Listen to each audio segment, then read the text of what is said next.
Train ഓടിക്കുന്ന പണിയാണ്. അവൻ ജോലി കിട്ടിയിട്ട് എന്തായി? അവനെ റെയിൽവേന്ന് പിരിച്ചുവിട്ടു. അതെന്തിപ്പോ ജോലി കയറിയുള്ള അനുമതി? ഒരു മാസം കഴിഞ്ഞപ്പോഴേക്കും പിരിച്ചുവിട്ടു. അതെന്ത് പിരിച്ചുവിട്ടു? നീ അറിഞ്ഞില്ലായിരുന്നു? അത് ഞാൻ അറിഞ്ഞില്ല. പഠിച്ചവനെ ടിവിയിലൊക്കെ ഉണ്ടായിരുന്നല്ല. അതെന്താ? അവൻ ഒരു ദിവസം തിരുവനന്തപുരത്ത് നിന്ന് ബോംബെക്ക് ട്രെയിനായിട്ട് പോവായിരുന്നു.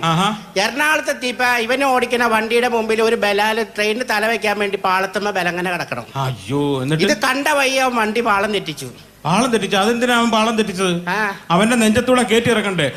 അവന്റെ ജീവനാണോ വലുത്, അതോ ഇത് 10,000 ആൾക്കാരുടെ ജീവനാണോ വലുത്? അവന്റെ തലയെ കൂടെ കയറ്റി ഇറക്കണ്ടായിരുന്നു. അത് തന്നെയായിരുന്നു നമ്മുടെ മോ മുജീബിന്റെ ഉന്നം.